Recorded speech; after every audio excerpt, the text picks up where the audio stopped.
नमस्कार प्यारे दोस्तों, स्वागत करता हूं एक बार पुनः आपके अपने पसंदीदा यूट्यूब चैनल हमारी परीक्षा पर। और आप सभी लोग अच्छे होंगे, तैयारी बेहतरीन चल रही होगी। 2 मिनट बात कर लेते हैं कि बहुत सारी वैकेंसी अभी आनी है प्यारे दोस्तों, या फिर आ गई हैं जो आपको परीक्षा देनी है। तो वैसे तो ये क्लास ऐप पर चल रही हैं, तो मैं अब आपके लिए बहुत स्पीड से आपके सिलेबस को कंप्लीट करने की कोशिश कर रहा हूँ। देखिए, वैसे आप चिंता ना करें, जो लोग आज से सिलेबस शुरू कर रहे हैं तो उनसे तो हमारा सिलेबस पहले ही खत्म हो जाएगा। तो निश्चित सी बात है कि आपको घबराने की आवश्यकता नहीं है। आप आसानी से सारी चीज़ों को समझ के बहुत अच्छे से पढ़ने का काम करेंगे। बहुत जल्द मैं यूपीएसआई पर रणनीति भी आपको दूंगा, कौन सी किताब आखिरकार आपको पढ़नी चाहिए, हिंदी किसकी फॉलो करनी चाहिए। और अगर आपको किताब से ही हिंदी तैयार करनी है तो मैं आपको 2 किताब बता सकता हूं जिनसे आपको हिंदी को तैयार करना पड़ेगा। मूल विधि के लिए अभी तक के समय में अगर देखें तो मूल विधि के लिए बहुत सारे टीचर मार्केट में आएंगे, लेकिन मैं खुद इस बात का आकलन करने की कोशिश कर रहा हूं कि मूल विधि किससे बेस्ट हो सकती है। अगर आवश्यकता पड़ी हमें मूल विधि या हमें हिंदी पढ़ाने की, तो जैसा कि आप जानते हैं कि हिंदी बहुत बेहतरीन तरीके से अमित सर आपको ऐप पर पढ़ा, यानी कि यूट्यूब पर पढ़ा रहे हैं। आप एक बार हिंदी आप पढ़िएगा। साहित्य वाला पोर्शन स्पेशली इसलिए चलाया जा रहा है जिसमें बच्चा बहुत कम इंटरेस्ट लेता है, लेकिन बहुत कम इंटरेस्ट लेने के बाद भी फिर भी साहित्य पढ़ाना, जिससे कि यह बात हमें पता चल चुकी है कि साहित्य का पोर्शन काफ़ी परीक्षा में पूछा जाता है। जेल वार्डन में आपने देखा होगा बहुत साहित्य का पोर्शन पूछा गया है। उसके अलावा यूपीएसआई में काफ़ी क्वेश्चन साहित्य के पूछे जाएंगे। इस बात को अपने दिमाग के अंदर रखिएगा और तभी आप आगे की तैयारी को करते हुए बढ़िएगा।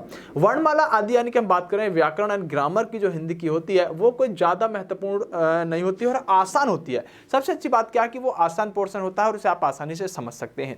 दूसरा, जो एसआई की तैयारी कर रहे हैं वो एसआई के लिए एकदम से तैयार हो जाइए।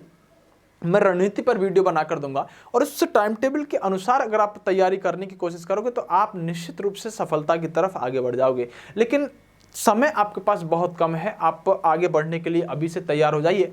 रही बात अगर हिस्ट्री की बात करें, पॉलिटी की बात करें, तो हिस्ट्री और पॉलिटी आपकी यहाँ पर यानी कि हम कह सकते हैं पॉलिटी की तो मैं ज़्यादा से ज़्यादा डीपली से डीपली चीज़ों को कराने की कोशिश कर रहा हूँ। तब यहाँ पर 2-3-4 क्लास पॉलिटी की बचती रहेंगी। हिस्ट्री हमारा यहाँ पर अभी हम शाहजहाँ पढ़ेंगे, उसके बाद हम औरंगजेब पढ़ेंगे और ज़्यादा उसके बाद हम सीधा प्राचीन इतिहास पर चलेंगे। उसके बाद प्राचीन इतिहास आपका बचेगा, जिसे बहुत जल्दी ज़्यादा वीडियो बनाकर कंप्लीट कराऊंगा। साइंस की क्लास हमारी बहुत जल्दी शुरू हो जाएंगी 1 तारीख से। उसके बाद आप साइंस को भी बहुत जल्दी खत्म कर पाएंगे और साइंस में भी आपको कोई समस्या नहीं रहेगी। उसके बाद प्यारे दोस्तों हम बात करें यहाँ पर पॉलिटी की और इतिहास की, तो पॉलिटी आपको ज़्यादा ध्यान देकर पढ़नी है, पॉलिटी पर ज़्यादा विशेष ध्यान देना है। और जो प्रश्न मैं यूट्यूब पर आपको कराऊं उनको जरूर अटेम्प्ट कीजिएगा, वो आपको सबसे ज़्यादा कारगर सिद्ध होंगे जब आप परीक्षा में बैठने का काम कर रहे होंगे।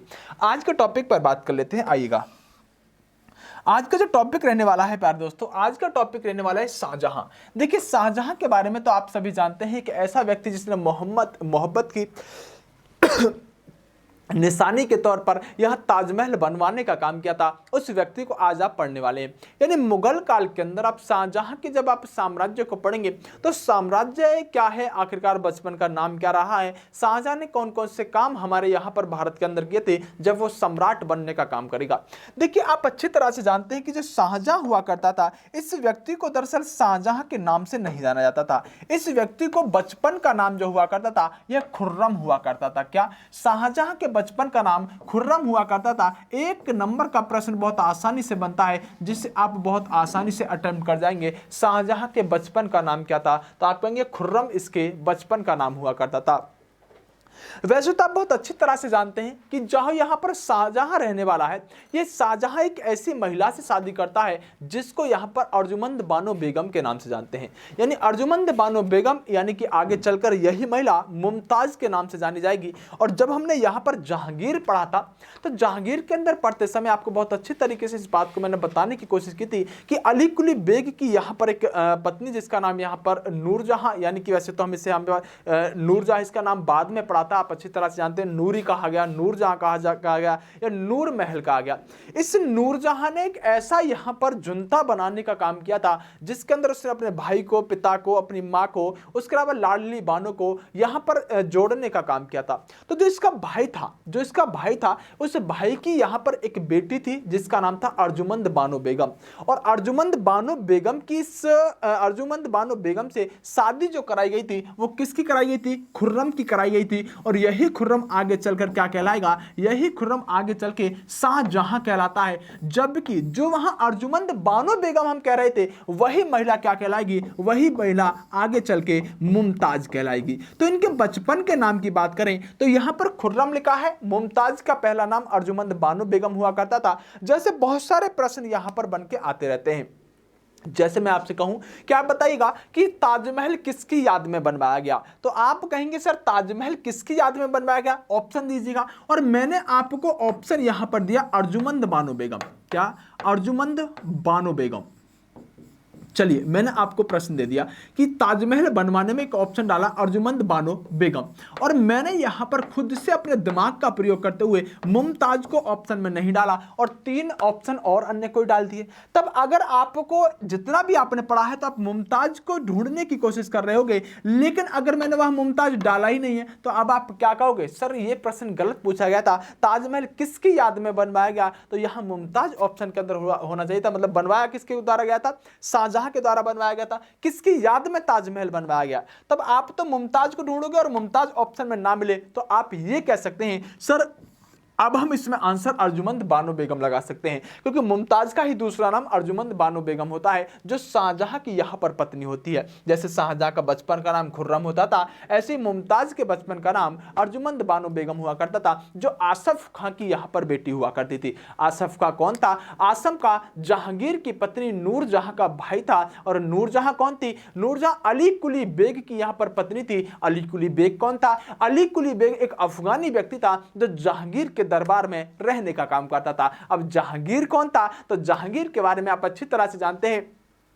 अगर हम जहांगीर की बात करें तो जहांगीर का मतलब होता है, इसके शब्द का अर्थ निकालने की कोशिश करें तो विश्व विजेता, यानी दुनिया को जीतने वाला जहांगीर कहलाता है। अब यहां पर जहांगीर के बारे में तो हम अच्छी तरह से पढ़ ही चुके हैं।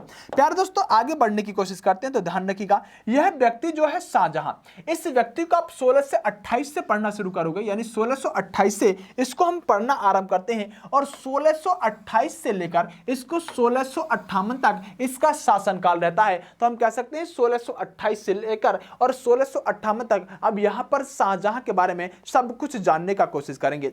लेकिन प्यारे दोस्तों ध्यान रखिएगा, इस व्यक्ति के बारे में अगर हम बात करें तो इसको यहां पर हम कह सकते हैं कि एक समय था जब 1628 में शाहजहां नाम का जो व्यक्ति था, ये अबुल जफर साहबुद्दीन मोहम्मद अबुल जफर, एक बार मैं इसको छोटा करने की इधर करने की कोशिश करता हूं जिससे आपको पूरा दिखे, चलेगा। यानी कि अबुल मुजफ्फर साहबुद्दीन मोहम्मद साहिब किरण ए सानी की उपाधि धारण कर गद्दी पर बैठा।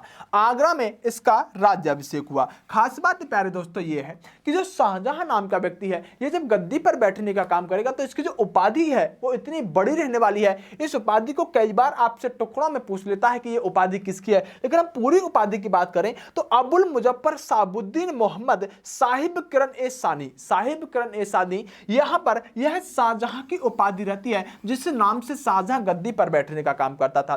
तो इसको हम वैसे तो खुर्रम कह सकते हैं, वैसे शाहजहां भी कह सकते हैं, वैसे आप इसे यहां पर इस उपाधि के नाम से भी जानेंगे। और यहां पर गद्दी पर जो बैठेगा या इसी उपाधि के नाम से गद्दी पर बैठने का काम करेगा। सबसे बड़ी उपाधि मुगल काल के यहां पर जो शासक रहे उनके अंतर्गत रहने वाली होती है।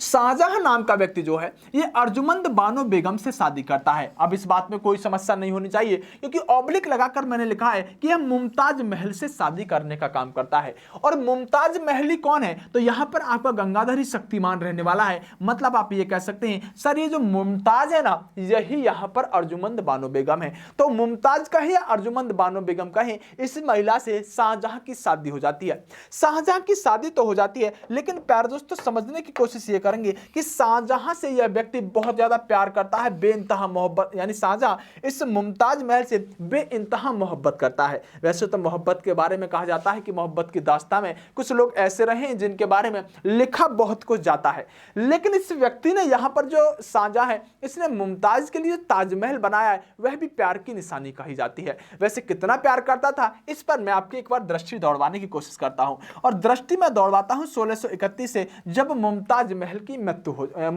की यहां पर मृत्यु हो जाती है।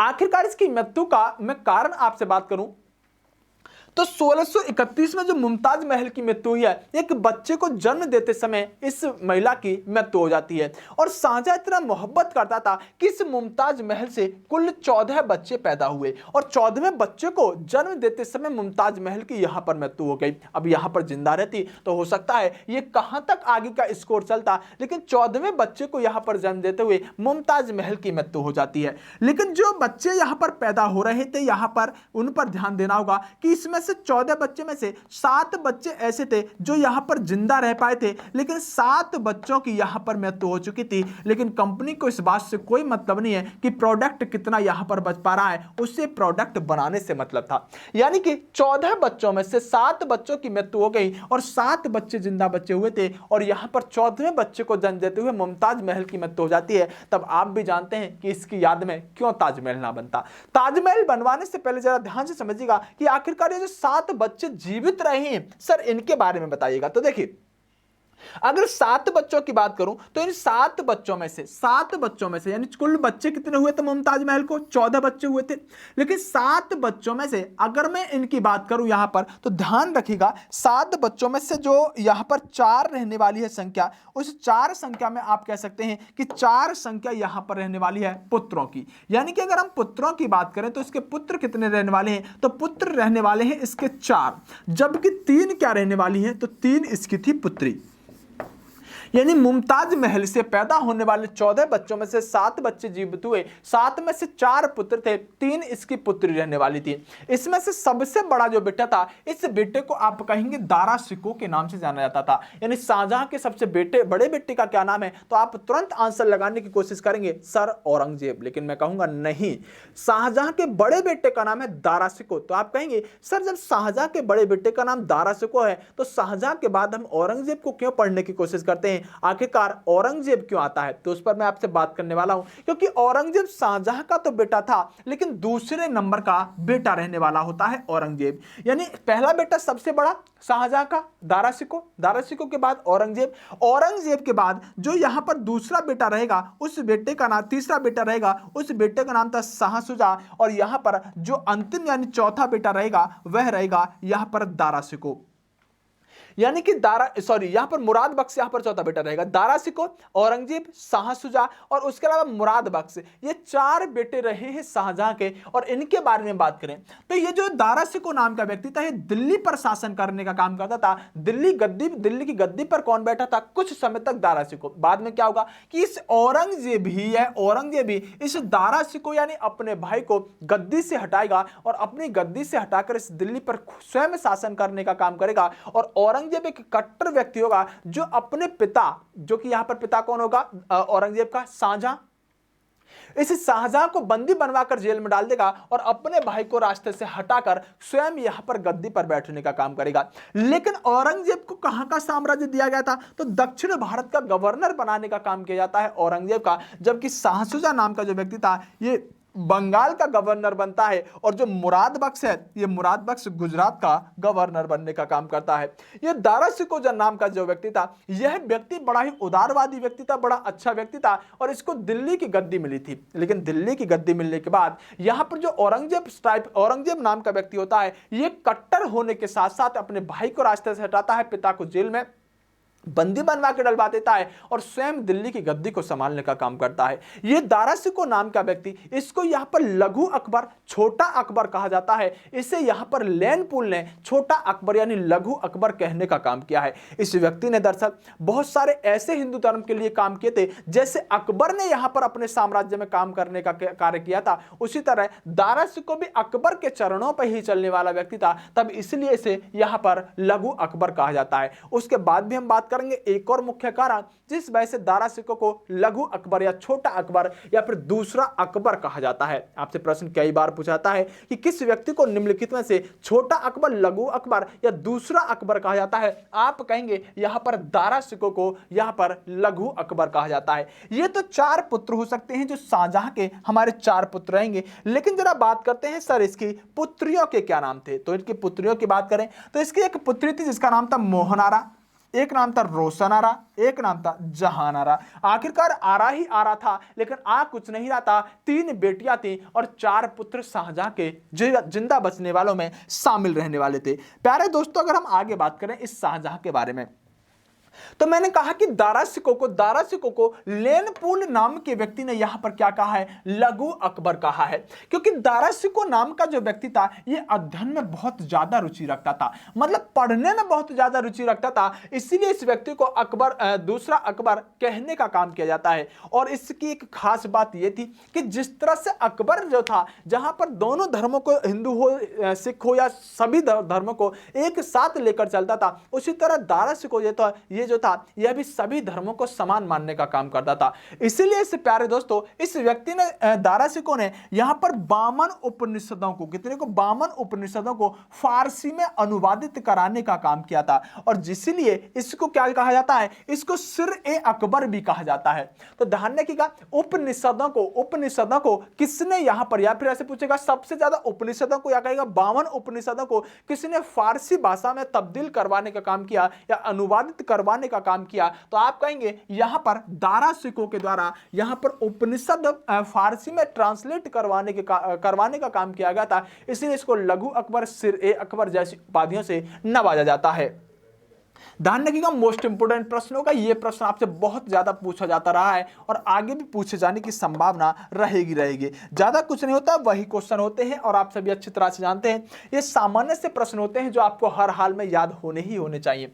ध्यान रखिएगा, शाहजहां ने ताजमहल बनवाने का काम किया, इस बात को अच्छे छोटे छोटे बच्चे भी जानते हैं। लेकिन ध्यान रखिएगा कि अगर हम बात करें ताजमहल जब उस समय बनवाया गया था, तो इसके अंदर जो लागत लगी थी उस समय का 9 करोड़ रुपए, उस समय का 9 करोड़ रुपए लागत लगी थी। और अगर हम बात करें प्यारे दोस्तों, ताजमहल पर जो प्रश्न बनता है, ताजमहल पर बनने वाला प्रश्न होता है कि ताजमहल को एक बहुत लंबे समय में बनवाने का काम किया गया था। इसको बनने में लगभग 22 वर्ष का समय लगा था और 9 करोड़ रुपए की राशि लगी थी। और जो सामान्य सा प्रश्न एक पूछा जाता है कि ताजमहल का डिजाइनर कौन थे, तो उस्ताद अहमद लाहौरी, ये प्रश्न आपसे पूछा जाता रहा है। उस्ताद अहमद लाहौरी और ईसा खान 2 व्यक्ति हुआ करते थे जो यहां पर प्रमुख रूप से हम कह सकते हैं कि ताजमहल बनाने में एक डिजाइनर के तौर पर काम करते थे।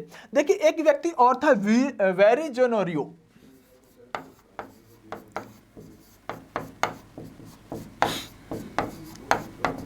देखिए, बड़ा सा नाम है, नाम होगा वेरिजेनेरियो। ये वेरिजेनेरियो जो था इटली का एक व्यक्ति था और माना यह जाता है कि जो ताजमहल है, कुछ लोग तो ऐसे कहते हैं कि वेरिजेनेरियो जो था इसको विदेश से बुलाया गया था ताजमहल की डिजाइन तैयार करने के लिए। लेकिन कुछ लोगों का मानना है कि जो वेरिजेनेरियो इटली का ये व्यक्ति था, इस व्यक्ति ने जो ताजमहल की गुम्मद है उस ऊपर वाली गुम्मद का डिजाइन तैयार करने का काम किया था। तो आप 2 चीजों को याद रखेंगे, उस्ताद अहमद लाहौरी एक डिजाइनर था जो भारत के अंदर का था, एक व्यक्ति था ईसा का। इन दोनों को तो किताबें लिखती हैं, लेकिन कभी आपसे अच्छा प्रश्न पूछा जाए कि कौन सा व्यक्ति था जो विदेश से बुलाया गया था ताजमहल की डिजाइन को तैयार करने के लिए, तो उस व्यक्ति का जो नाम रहने वाला था, उस व्यक्ति को आप यहां पर वेरिजेनेरियो कहने वाले हैं। यानी वेरिजेनेरियो नाम का व्यक्ति ताजमहल की डिजाइन तैयार करने के लिए आने वाला एक ऐसा व्यक्ति था जो इटली से आया था। कहां से? इटली से आया था। और ताजमहल के बारे में जैसा कि आप सभी जानते हैं कि ताजमहल के बारे में जो सफेद संगमरमर से बना है, सफेद संगमरमर से बनने वाला पहला मकबरा कौन सा है, बताइएगा जरा। आप कहेंगे सर सफेद संगमरमर से बनने वाला पहला मकबरा ताजमहल रहने वाला है। नहीं, ऐसा नहीं हो सकता। ध्यान रखिएगा, मैं आपको बता चुका हूं, सफेद संगमरमर या कहें संगमरमर से बनने वाला पहला मकबरा एतमा उद्दौला का मकबरा होता है। और संगमरमर से बनने वाला, जो कि हम बात करें मकराना की खानों से, यानी ताजमहल जो बना है किससे बना है? सफेद संगमरमर से तो बना है, लेकिन जो सफेद संगमरमर जो आया था वो मकराना की खानों से आया था। कहां से? मकराना कहां है? राजस्थान के अंदर। ये संगमरमर के लिए प्रमुख खाने हैं मकराना के अंदर। उसके अलावा प्यारे दोस्तों 9 करोड़ रुपए ताजमहल के अंदर लगे थे। और ये बात एक खास होती है कि सर इतना पैसा किस लिए लग गया था? तो इतना पैसा इसलिए लग गया था क्योंकि प्यार की निशानी थी। दरअसल ताजमहल जो बनाया गया है, ताजमहल की खासियत होती है कि ताजमहल में कहीं भी चूना का प्रयोग या कहीं मसाले का प्रयोग नहीं किया है। वहां पर पत्थरों को एक दूसरे से आपस में बिना चूने बिना मसाले के जोड़ने का काम किया गया है। इसलिए इसकी एक खासियत होती है कि ताजमहल विशेष अजूबों में भारत के विश्व के अंदर 7 महत्वपूर्ण अजूबों में गिना जाने का काम किया जाता है। अगर प्यारे दोस्तों हम शाहजहां के बारे में, शाहजहां के कार्यकाल के बारे में आगे बात करें तो शाहजहां ने आगरा के अंदर, कहां पर, आगरा के अंदर, देखिए मोती मस्जिद, ध्यान रखिएगा। वैसे तो मैं स्थापत्य कला पर विशेष एक वीडियो बनाता हूं मुगल काल की, लेकिन ध्यान रखिएगा आगरा की मोती मस्जिद को किसने बनवाया। दिल्ली के अंदर भी मोती मस्जिद है, लेकिन यहां पर अभी आप सिर्फ जानने की कोशिश कीजिएगा कि आगरा के अंदर मोती मस्जिद किसने बनवाई है, तो हम कहेंगे यहां पर शाहजहां ने आगरा की मोती मस्जिद बनवाने का काम किया है। शाहजहां ने अपनी राजधानी को, मोस्ट इंपोर्टेंट प्रश्न होगा प्यारे दोस्तों, प्रश्न क्या बनेगा कि शाहजहां क्या करता है कि अपनी राजधानी को आगरा से स्थानांतरित करके दिल्ली ले आता है। और यह प्रश्न बहुत मोस्ट इंपोर्टेंट होता है, इसको मोस्ट इंपोर्टेंट में रखिएगा कि कौन व्यक्ति ऐसा था जो अपनी राजधानी को आगरा से दिल्ली लेकर आता है मुगल काल का। अब दरअसल बात कुछ ऐसी है कि शाहजहां नाम का व्यक्ति ये बहुत मोहब्बत करता है अपने शहर आगरा से, लेकिन फिर भी अपनी राजधानी को ये दिल्ली लेकर आता है। और आपसे हमेशा पूछा जाता रहा है कि मुगल काल के अंदर कौन व्यक्ति ऐसा था जो अपनी राजधानी को आगरा से दिल्ली लेकर आता है, तो आप कहेंगे शाहजहां ही ऐसा व्यक्ति होगा जो अपनी राजधानी को दिल्ली लेकर आएगा, शाहजहानाबाद नाम का शहर बसाएगा, और जब दिल्ली राजधानी ले आएगा तो दिल्ली का लाल किला कौन बनवाएगा, शाहजहां बनवाएगा। जबकि आगरा का लाल किला किसने बनवाया है, अकबर ने बनवाया है। ऐसे अकबर, ऐसे आगरे का लाल किला। और जो व्यक्ति अपनी राजधानी को आगरा से दिल्ली लाया वही व्यक्ति दिल्ली का लाल किला बनवाने का काम करेगा। इतनी बात उम्मीद करता हूं कि बहुत अच्छी तरीके से आपको समझ में आई होगी। प्यारे दोस्तों अगर हम बात करें तो शाहजहां के द्वारा बनवाए गए क्या क्या थे। जब दिल्ली आया है तो दिल्ली का लाल किला सबसे पहले मैंने आपको बताया, दिल्ली का लाल किला मैंने बताया। और देखिए इस व्यक्ति ने क्या किया कि इस लाल किले के अंदर 2 चीजें बनवाई। एक था दीवान ए आम, क्या था, एक था दीवान ए आम, एक था दीवाने खास। क्या था, एक था दीवाने आम, एक था दीवाने खास। अब है क्या, हम बात करते हैं उसी में मयूर सिंहासन था जिसमें शाहजहां बैठता था। देखिए एक तो उसने दीवाने आम बनवाया था, और दूसरी चीज जो बनवाई थी वो दूसरी चीज थी यहां पर दीवाने खास। ध्यान रखिएगा पॉइंट थोड़ा सा यहां पर लिखा नहीं गया। तो दीवाने खास के अंदर यहां पर मयूर सिंहासन रखा जाता था। इस मयूर सिंहासन को बनवाने का काम किसने किया, तो शाहजहां ही वह व्यक्ति था जिसने मयूर सिंहासन को बनवाया। और ध्यान रखिएगा अगर मैं बात करूं यहां पर मयूर सिंहासन था जिसको शाहजहां ने बनवाया, और यही पहला मुगल बादशाह था जो इस पर बैठा। आपसे प्रश्न क्या पूछा जाएगा, आपसे प्रश्न पूछा जाएगा कि मयूर सिंहासन कहां पर रखा जाता था। आप कहेंगे दीवाने खास कहां है, आगरा के दिल्ली के लाल किला के अंदर था यहां पर दीवाने खास, और इस दीवाने खास के अंदर मयूर सिंहासन को रखा जाता था। मयूर सिंहासन किसने बनवाया, तो वैसे तो बेबादल खान ने इसको तैयार किया था, लेकिन शासक कौन था, तो शाहजहां ने यहां पर हम कह सकते हैं मयूर सिंहासन बनवाने का काम किया। तो पहला व्यक्ति कौन होगा जो मयूर सिंहासन पर बैठेगा, आप बताओ, जो बनवाएगा वही बैठेगा। शाहजहां पहला मुगल शासक होगा जो मयूर सिंहासन पर बैठेगा। अंतिम व्यक्ति कौन होगा, तो आप अच्छी तरह से जानते हैं मोहम्मद शाह रंगीला यह अंतिम व्यक्ति होगा जो मयूर सिंहासन पर बैठेगा। उसके बाद जो 1739 के अंदर नादिर शाह आक्रमण किया, करनाल का युद्ध होगा, फिर यहां पर मोहम्मद शाह रंगीला से मयूर सिंहासन चुराकर यानी कि नादिर शाह ले जाएगा। अभी हम बात करने वाले हैं वैसे तो मयूर सिंहासन के बारे में, क्या था आखिरकार ये मयूर सिंहासन। तो देखिए हम बात करें, चलिएगा दीवाने खास में क्या था कि एक तो यहां पर हम कह सकते हैं कि जो शाहजहां था एक तो मयूर सिंहासन रखा हुआ होता था, और दूसरा दीवाने खास के अंदर इसकी छत जो थी वो पूरी की पूरी चांदी की बनी हुई थी। और शाहजहां ऐसा कहता था कि अगर दुनिया में कहीं स्वर्ग है तो वह यही है, यानी कि इसको यहां पर दीवाने खास को, अब खास है तो कुछ तो खास होगा इसके अंदर, तो मयूर यानी कि हम कह सकते हैं दीवाने खास को शाहजहां क्या कहता था, धरती का स्वर्ग कहता था। क्या, धरती का स्वर्ग शाहजहां यहां पर मयूर सिंहासन को कहता था। और इसके आगे अगर प्यारे दोस्तों हम बात करें तो इसके अलावा यहां पर शाहजहां ने क्या बनवाया, तो ध्यान रखिएगा शीश महल को बनवाने का काम शाहजहां ने किया। किसको, शीश महल को, किसको, शीश महल को बनवाने का काम शाहजहां ने किया। और इसके अलावा शाहजहां के द्वारा बनाई गई इमारतों की बात करें तो देखिए मोती मस्जिद जैसा कि मैंने आपको बता ही दिया, उसके अलावा मुसम्मन बुर्ज, मुसम्मन बुर्ज किसके द्वारा, शाहजहां के द्वारा। नगीना मस्जिद, ये इंपॉर्टेंट अब पूछी जाने लगी, ध्यान रखिएगा, नगीना मस्जिद को किसने बनवाया, शाहजहां ने बनवाया। शाहजहां के कवि का नाम क्या था, तो आप ध्यान रखेंगे कलीम आना, क्या, कलीम आना। और इस आना से मैं आपको आगे भी एक प्रश्न बताने वाला हूं, कलीम आना कौन थे, तो शाहजहां के गुरु रहने वाले हैं। शाहजहां के गुरु का क्या नाम था, कलीम आना था। शाहजहां ने मोती मस्जिद बनवाई, मुसम्मन बुर्ज बनवाया, नगीना मस्जिद शाहजहां ने बनवाई। और शाहजहां के गुरु का यानी कवि का क्या नाम था, तो उसका कवि का नाम कलीम आना रहने वाला है। अगर प्यारे दोस्तों शाहजहां के बारे में बात करें तो मैंने कहा कि आना से दो चीज याद रखनी है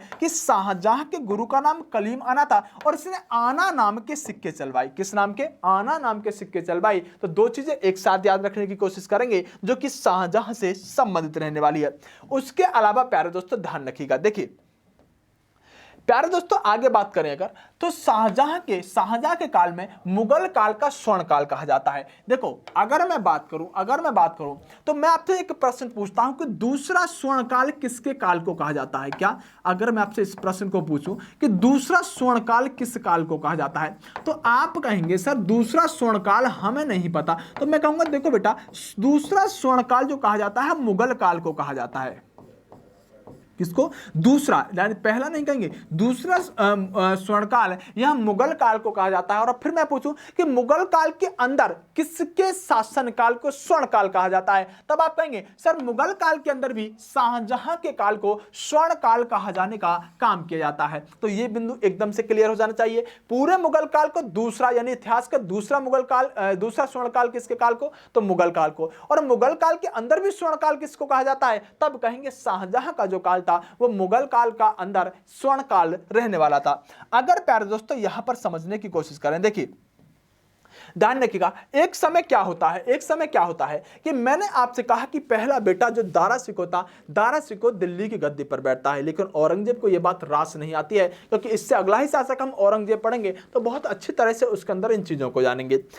औरंगजेब चाहता है यहां पर क्या, दिल्ली की गद्दी लेना। तब यहां पर छिड़ता है उत्तराधिकार का युद्ध। और उत्तराधिकार के युद्ध की बात करें तो उत्तराधिकार के युद्ध में औरंगजेब ने क्या किया, अपने 3 भाइयों की हत्या कर दी और बादशाह बना। आपसे प्रश्न पूछा जाएगा कौन सा मुगल काल के अंदर ऐसा बादशाह था जो अपने भाइयों की हत्या करने के बाद गद्दी पर बैठा, या उत्तराधिकार का युद्ध किसके बेटों में हुआ, आप कहेंगे शाहजहां के बेटों में उत्तराधिकार का युद्ध हुआ, जब भाई भाई ये आपस में लड़ने का काम करते हैं। तो यह प्रश्न पूछा जाता रहा है आपसे, उत्तराधिकार का युद्ध जो था ये किसके शासनकाल में हुआ, तो आप कहेंगे उत्तराधिकार का युद्ध औरंगजेब ने लड़ा। और औरंगजेब ने अपने 3 भाइयों को मारकर उसके बाद हम कह सकते हैं, वैसे देखो 14 बच्चे थे, 14 में से वैसे ही यहां पर हम कह सकते हैं कि 7 बच्चे थे, 7 में से 3 बहनें थी, तो बहनों का तो कोई मतलब नहीं, शादी वादी हो गई होगी, चली गई।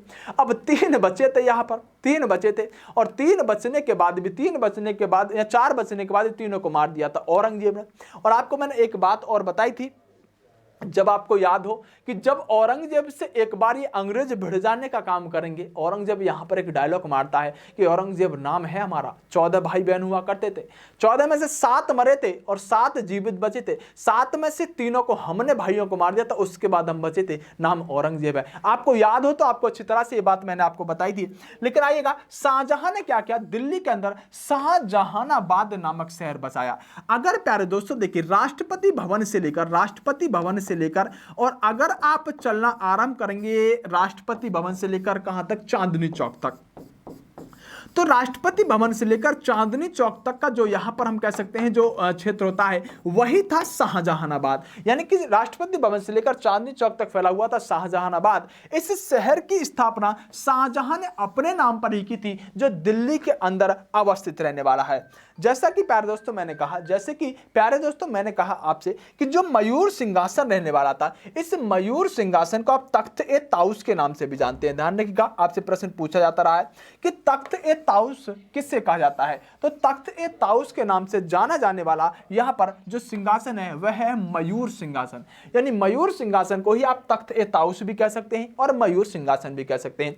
ये तख्त ए ताउस 12.5 कुंटल सोने का बना हुआ था। कितना? 12.5 कुंटल सोने का बना हुआ था। ये अपने आप में एक बहुत विशेष चीज थी, इतना सोने का बना हुआ उस समय। और जानिएगा इसके ऊपर ही कोहिनूर का हीरा भी जड़ा गया था। जो कोहिनूर का हीरा था ना, वो भी इस तख्त ए ताउस उर्फ मयूर सिंहासन के अंदर लगा हुआ था। तो कितनी नायाब चीज ये मयूर सिंहासन होगी। इसको बनाने का काम बेबादल खां ने किया था। बनाया किसने? बेबादल खां। डिजाइनर मान लो या मिस्त्री टाइप मान लो। बनवाया किसने? तो शाहजहां इसे बनवाने का काम करेंगे। और इस पर बैठने वाला अंतिम शासक कौन होगा? मोहम्मद शाह रंगीला। पहला कौन होगा जिसने बनवाया? किसने बनवाया? तो शाहजहां ने बनवाने का इसे यहां पर काम किया था। लेकिन प्यारे दोस्तों, हम शाहजहां के बारे में आगे बात करते हैं कि शाहजहां नाम का व्यक्ति जो था, यहां पर शाहजहां नाम का व्यक्ति जो था, इसने प्रमुख रूप से हम एक बात कह सकते हैं कि इसने एक प्रथा को बंद करने का काम किया था, जो मैं आपको यहां पर बताकर जाता हूं। चलिए, शाहजहां ने क्या किया था कि प्रमुख रूप से एक प्रथा हुआ करती थी सिजदा और पेबोस। सिजदा और पेबोस नाम की व्यवस्था को बंद करने का काम किसने किया? तो आप कहेंगे चलाने का काम तो सर पता है। ये सिजदा पेबोस जो चलाने का काम था, ये बलबन के द्वारा किया गया। बलबन ने क्या चलाया? सिजदा और पेबोस चलाया था।